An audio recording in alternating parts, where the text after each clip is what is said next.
Violence. True stories of why crimes are committed.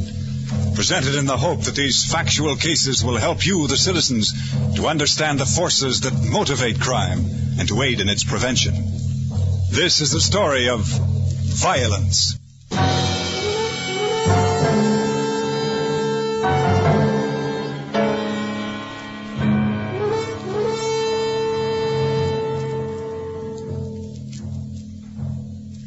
Practically every modern law enforcement agency today employs the services of a consultant whose job it is to discover the true motives behind the prisoner's act against society.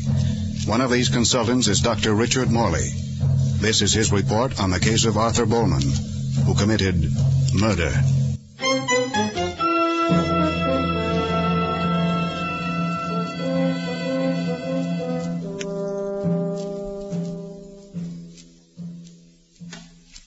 May 5th. The district attorney presented to me details of the murder and subsequent confession by the prisoner, Arthur Bowman. It was a particularly brutal crime, strangulation and beating.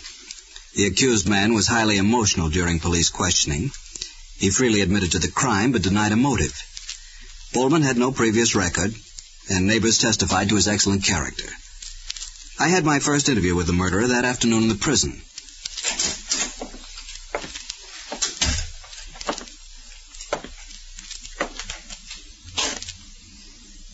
Hello, Mr. Bowman. I'm Dr. Morley. I've come here to help you find out why this happened.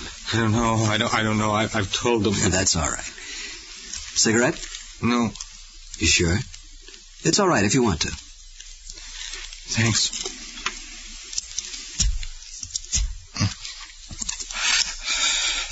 I'd like to ask you one or two things. I don't know. How old are you, Mr. Bowman? 44. I understand you have a couple of children. Yes. Boys? Boy, a girl. Look, I don't want to answer any more questions. Why don't you go away? Tell me about them. I love them. Sure I do. They're good kids. What's going to happen to them? I must have been crazy. I must... What about your wife? Were you happy before this happened? I don't know. I don't... Listen, you're a doctor. I know why you're here. Will you help me? Please. We'll see. So that you can put me in an electric chair. That's why you're here, isn't it? No. That's not the reason. I'd tell you why, if I could. I know. Tell me, Mr. Bowman, what about when you were a kid? Big family? 4. I was the oldest. Jack was the baby and the 2 girls. Mm-hmm. Did you have fun? I guess so, sometimes. My mother was pretty strict. I had to help her take care of the others. It was rough on my mother. She had the baby when I was 10. You know how it is. Yes. I didn't want it to be that way with my kids. I wanted them to have fun. I guess she couldn't understand the way I felt. Your wife, May? Yeah, May. Like the time I wanted to take them all on a boat ride up the river for a day. I planned it for a surprise on Sunday. I told her about it Saturday night after the kids were... Get another dishcloth, Arthur. That one's getting wet. Sure. May. What? I got an idea. We doing anything tomorrow? No. Good. What do you say if we take the kids up the river tomorrow? You know, a picnic. They'd have a fine time on the boat. The Henrys are going. Oh, fine. That's just fine. I suppose you made the date just like that. You didn't ask me, of course. You don't stop to think that I got the kids every day, day in and day out. No, I didn't say... You don't think maybe I'd like to go out on Sunday? Do something that I want to do. I thought you'd like it. Oh, yeah. Wouldn't that be nice? You and Doug Henry go off and talk about fishing. I'm stuck with the kids and Nancy. That'd be fun for me, wouldn't it? I wouldn't go with Doug. I'll bet you wouldn't. Like the last time we went bowling. What time was it you got in? Do we have to go through that again? That's just the way you are. Just nothing but selfish. You're not thinking of me or the kids. It's just you.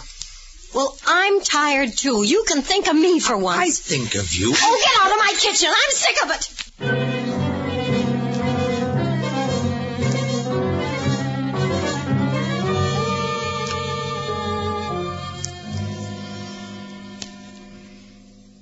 Did you go on the boat? Yeah, we went. Guess she wanted to show me what a great sacrifice she was making. What about this fellow, Henry? Doug, you said? A friend? Yeah, Doug's all right. We go bowling together every week. We used to. You said something about coming home late one night. Yeah. We got through bowling early, and Doug wanted a beer. I don't drink much. I guess I never liked it. But I said, okay, we could talk.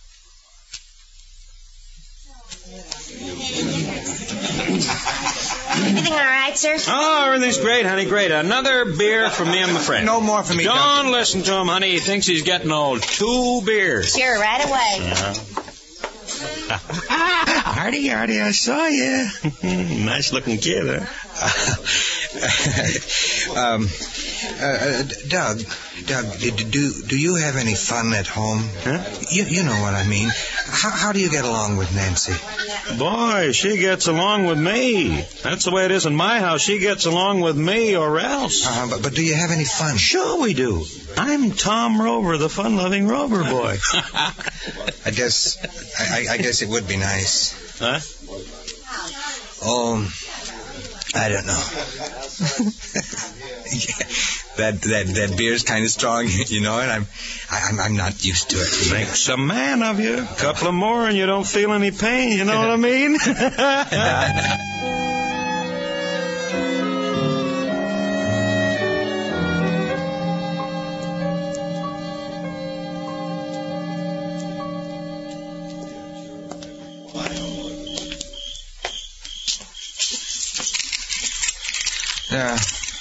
That's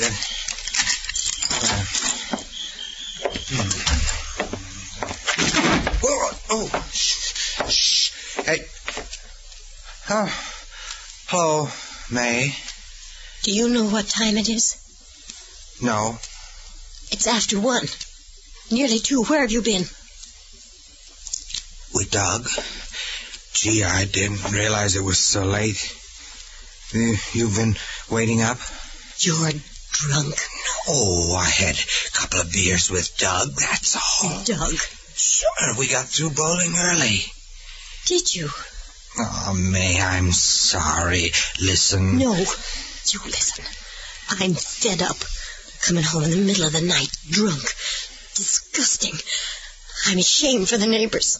The kids. Oh, May, don't. I'm sorry. I didn't do anything. Get away from me. But I only want to kiss you. Kiss? You. I wish you were.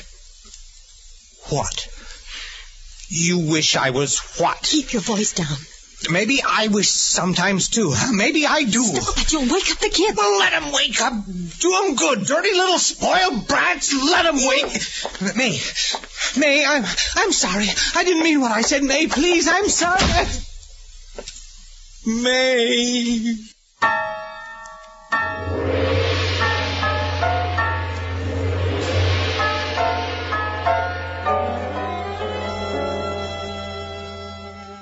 That was the conclusion of the first questioning of Arthur Bowman. There was no doubt that he was aware of the magnitude of his crime. He'd shown a marked hostility to his wife in his statements.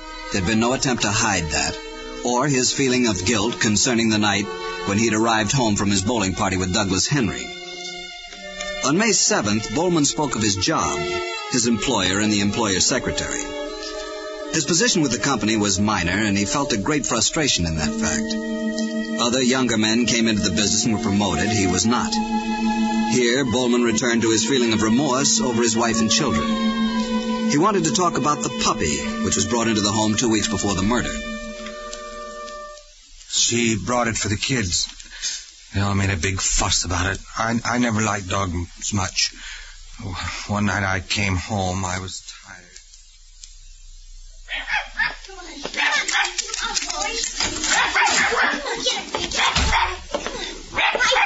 Hey, look at Pinky. He tied it under his chin. That's my fishing net. Give me that. He didn't do anything, Paul. Why did you hit him? He didn't do anything. Come on, Pinky. It's all right. Come on. What's the matter? Oh. Hello, Arthur. Look what that dog did to my hat. Look. You've had it ever since I can remember. Now you can get a new one. It was filthy anyway. Daddy hit Pinky, Mama. He's under the couch and he won't come out. We've got to get rid of that dog. I won't have my things destroyed. We've got to get rid of it. You're acting like a child. Hitting a baby puppy. It's all right, Pinky. It's all right. Let me hold him. He's mine. All right, children, take him in the kitchen. It's time for his supper. Come on, Pinky. We'll go out to the kitchen. You're all right. You better get washed up, Arthur. As soon as the puppy's fed, we'll eat.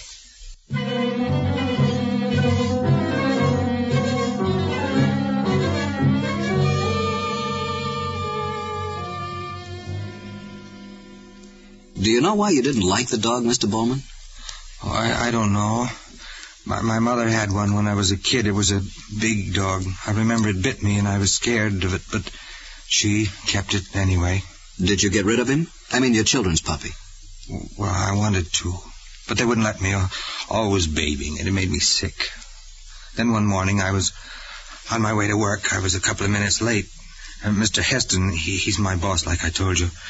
He's always giving me a funny look when I'm late. Well, the car was parked in the driveway. I hadn't put it away the night. Arthur!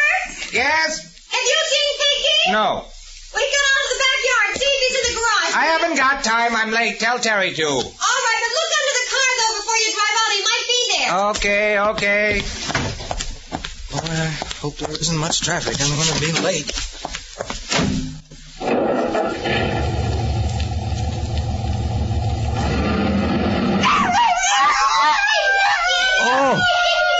Oh, I forgot to look.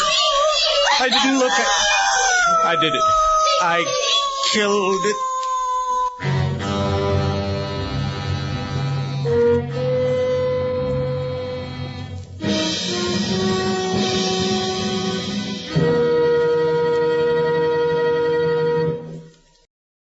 The motive behind Arthur Bowman's act of murder was becoming increasingly evident.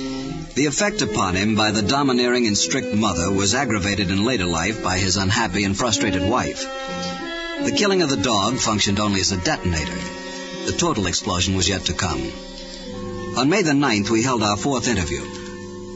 I've been thinking about what we were talking of last time. The dog. Yes. Well, why didn't I look under the car when May told me to? I was late, but I didn't want to run over it. I never do a thing like that. Do you think it's possible that you did want to get rid of it, and not looking was an easy way? Your excuse? No, no. I didn't even know it was there under the car. You didn't look. It might have been. What happened at home after the dog was run over? They wouldn't talk to me. May, the kids, they thought it was my fault. I felt like I did when I was a kid. And one day I hit the baby, and my mother made a big fuss about it. She didn't talk to me for a week. Did you feel that May was behaving the way your mother did? I guess so. Did you resent it? Well, I was sorry about the dog, but it was only a dog. They didn't have any right to treat me like that. Did you feel that they'd given to the dog the affection that you wanted? Sure, that's what they did. Man comes home tired from work, and all he hears is what the dog did. Nobody cared what I did. You were telling me a little about your job the other day, Mr. Bowman. Now, your employer's name is Heston, isn't it? Yeah, I've been there for 9 years. You said you were in the accounting department? Yeah. I should have been the head of it a long time ago, but it's all politics. Was Mr. Heston unfair to you? Oh, I don't know. He didn't like me much, always making cracks. Like the time I was getting ready to quit for the day a couple of weeks ago. Was that before the dog was run over? No, after 7 or 8 days.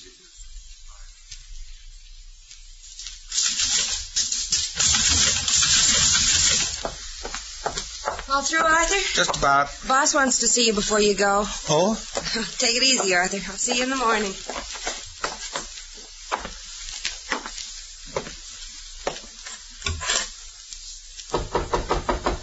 Yes? Oh. Hello, Arthur. Say, I wonder if you'd like to take on some extra work. Shouldn't take you more than a week or so. You can do it at home. Well, I don't know, Mr. Heston. Couldn't one of the other boys... Well, yes, they could. But I thought it might be a good thing for you. It's an important account. We want it done right. You're our best man, you know, Arthur. I guess I could try it, Mr. Heston, if you think it's all right. I mean, if it's that important, maybe the chief ought to handle it. Oh. You know, Arthur, the trouble with you is you're afraid of yourself. You ought to do something about that. Well, sure, Mr. Heston, if you think No, that it's all right. I'll give it to the chief. See you in the morning, Arthur. Thanks for dropping in.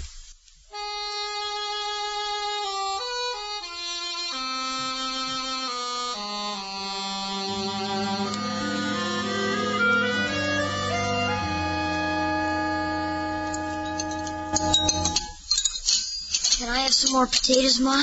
Ellen, pass your brother the potatoes. He'll get fat if he eats too many, won't he? Oh, you shut up. Don't say shut up to your sister, Terry. May, Yes? boss wanted me to do some extra work this week.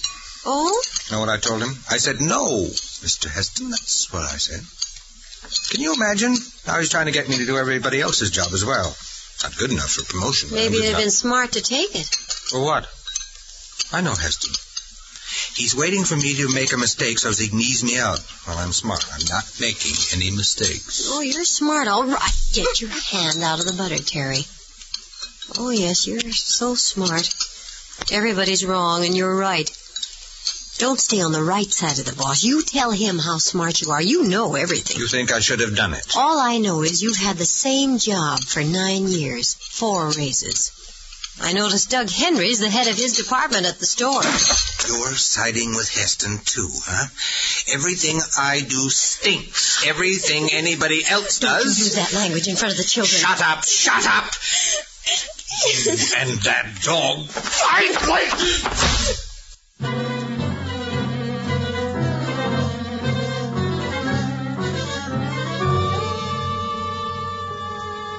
Arthur Bowman's pressures were reaching a highly dangerous stage. Had there been an outlet, a release from his frustrations and fears, had he been able to voice these thoughts, a murder might never have taken place. But the boiling point had been reached. Having killed once, it was only a question of time before he lost complete control of his hostile feelings.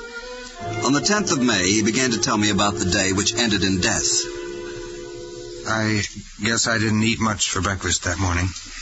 What were you thinking about when you left home to go to work? I don't know. Well, what was your attitude toward your wife then? I mean, did you want to make up? No, I didn't. Had your children annoyed you that morning? Or the night before? They were siding with her. It was like with the dog, only maybe worse. I had a lot of work to do that afternoon. Must have been about 5 when Mr. Heston came out of his office.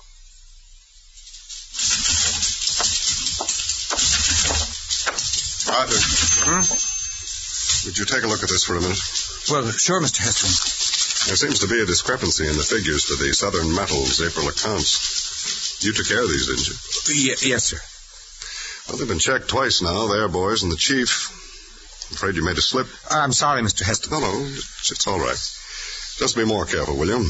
We can't fool around with $50,000 that belongs to someone else, you know. I'm sorry, Mr. Heston. It won't happen again. Sure. It's okay.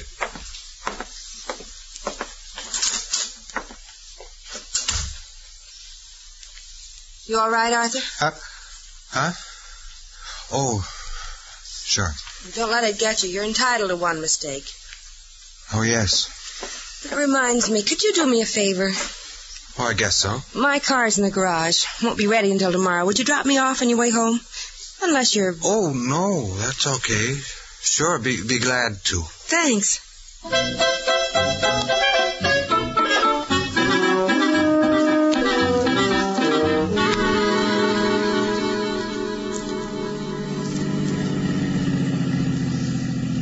Penny for your thoughts, Arthur. They're not worth it, really. You're not unhappy about Mr. Heston calling you down this afternoon, are you? No. He likes you. He does. Trouble with you, Arthur, is you don't let people like you, you know? I guess so. Listen, I want to talk to you. I've been meaning to for quite a while. There's a bar on the next block. I usually stop by for a drink on the way. I'll let you buy me a martini. How's that? Well... Come on, I won't tell your wife. You're safe with me. All right. I don't drink, though. Well, maybe a beer. Oh, I would have bet it was a beer. You can park in the back over there.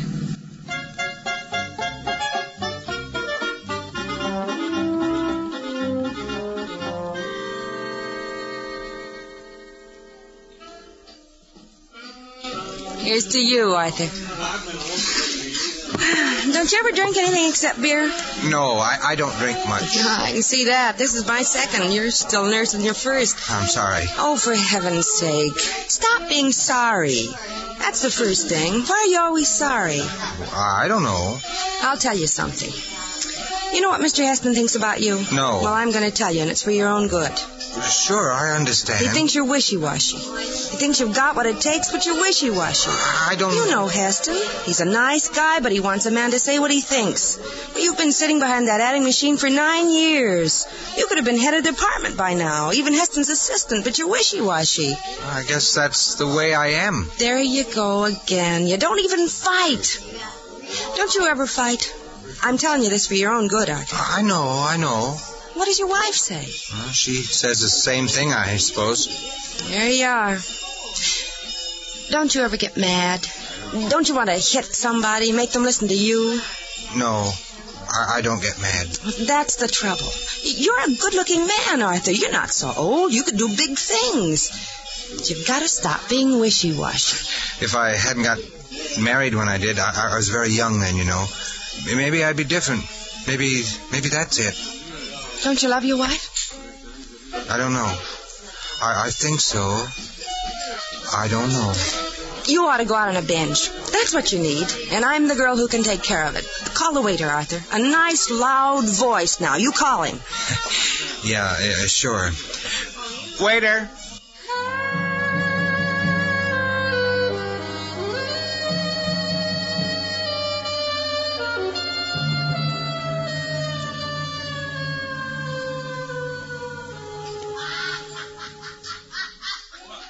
I'm 33, Arthur. Next month I'll be 34. You don't see me worrying, do you? No, you're all right, Ellen. Yeah. Listen, my drinking alone. What's the matter with you? That's still your first. I'll have another in a while. Now, like that puppy dog you were telling me about. You should have told him it's too bad. I did it. We'll get another. Forget it. You shouldn't brood. I know. You're right. I guess it's tough. You got a wife like May. But you don't know her, Eileen. You might think differently. Yeah, I'll bet. Nag. No wonder. I feel sorry for you. Oh, well, I guess we better be going, huh? What's the time? 11. Hey, we better. You're gonna get it. Come on.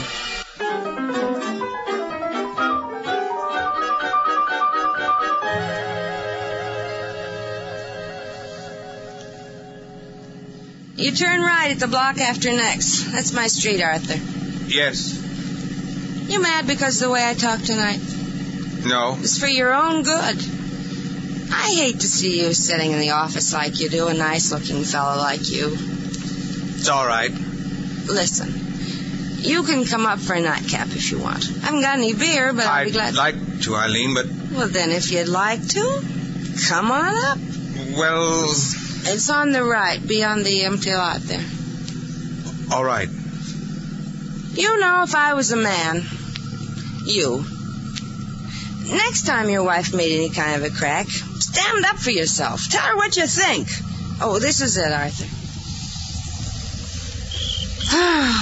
Home, sweet home. You coming up? I don't think I'd better. Thanks, anyway. Arthur. Arthur.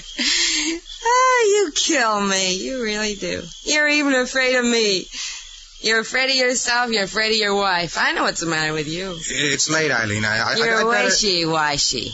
That's what you are. Please don't say that anymore. Just a little thing like having a nightcap in a girl's apartment and you act like a scared kid. Oh, boy, what a husband you'd make. Please don't say anymore. Maybe I'm wrong about your wife. Maybe she's the one I should feel sorry for. Shut up. She's got to put up with you every day. Shut up. Stop it. Arthur, you're wishy-washy. That's what you are, wishy-washy. Stop it. Well, you are. You're afraid of me, and you're afraid of... I'll kill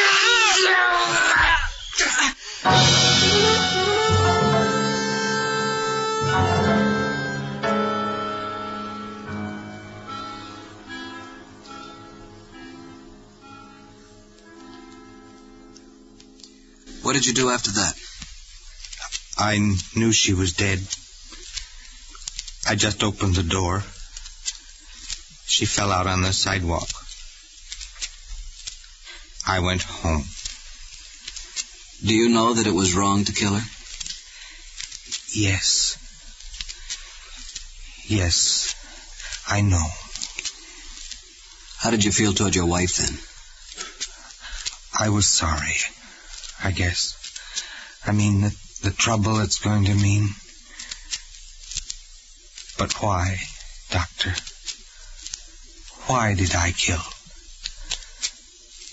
Why did I kill Eileen? Why?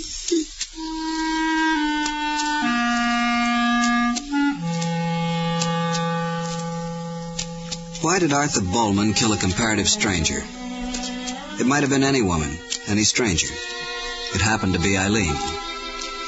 She had treated him as had all the others in his life who had dominated and frustrated him. And although his semi-conscious resentment was directed toward his wife, he could no more kill her than he could have killed his own mother. His repressed angers had reached the point of explosion. Had he, throughout his life, been able to voice these emotions, he would not have resorted to violence.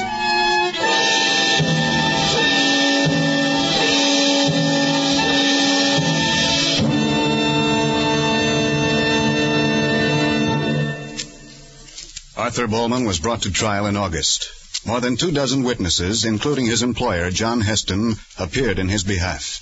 The defense based their case on the fact that the defendant was not conscious of the wrongful nature of the act at the time he committed the crime. In a moment, we will tell you the outcome of this case.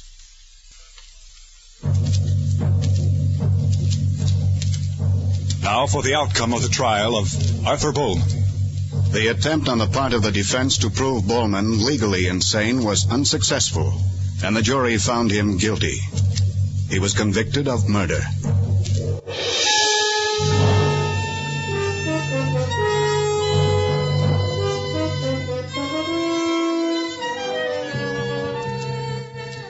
Violence, the story of a true crime, is written by Anthony Ellis. Harry Bartell is Dr. Richard Morley.